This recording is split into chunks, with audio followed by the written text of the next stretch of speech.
Hey there, welcome to Beginner's Guide to the Sicilian Defense, one of the most dynamic and popular openings in the game. The Sicilian Defense has been a favorite among top players for decades, known for its aggressive counterplay and rich tactical possibilities. Whether you're just starting out or looking to add a new weapon to your opening repertoire, the Sicilian Defense has something for everyone. With that being said, let's get started. The Sicilian Defense starts with the move e4. Here we play the move c5, aiming to control the d4 square while also trying to create imbalances in the position. By playing c5, black immediately challenges white's control of the center. Unlike other symmetrical options like e5, Sicilian defense often leads to more dynamic and complex positions. There are several main variations within Sicilian defense. Let's look at some of them. First of all, we have the open Sicilian, where white plays knight to f3 followed by d4 to open up the position. Here black has many options. For instance, you can play knight c6 in this position followed by g6 and bishop g7 to fianchetto the bishop. This is known as the accelerated dragon, in which black attacks white on the queen side with moves like a6 and b5 if white were to castle queen side.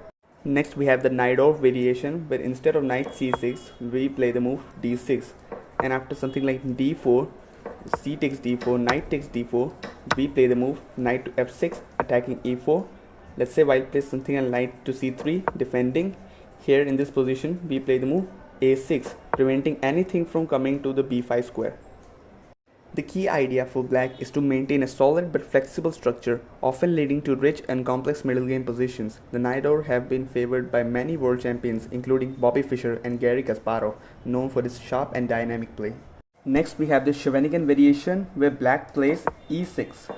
Aiming for a solid but flexible pawn structure, this setup provides strong central presence and allows for various strategic plans. Here, let's say white plays something like bishop to e3. In this position, we can play bishop to e7, just a natural developing move. And after something like f3, we can play knight to c6, targeting the knight on the d4 square.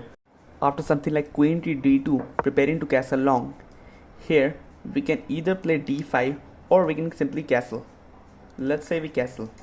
And after something like long castles, we can either play d5 right away or we can play bishop to d7 and bring the rook.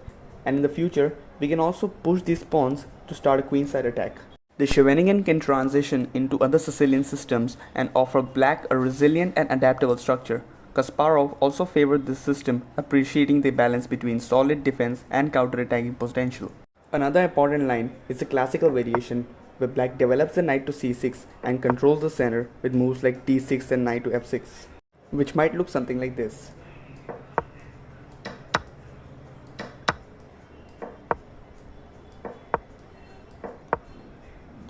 Here, black is preparing e5, after which black can develop the bishops and castle.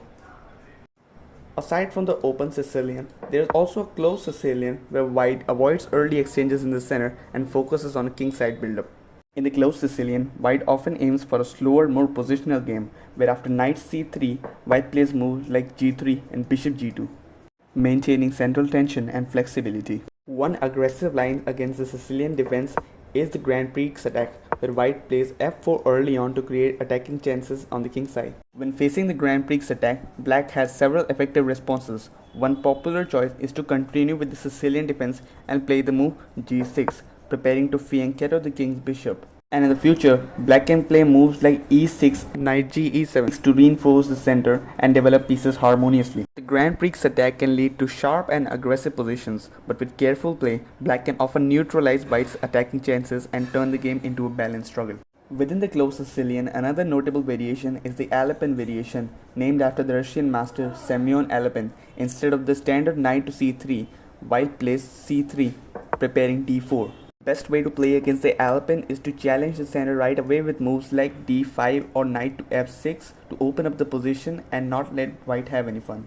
When playing Sicilian, you can also face gambits, for instance the Smith-Morra gambit, where white plays d4 right away followed by c3 on the next move to give up a pawn for faster development.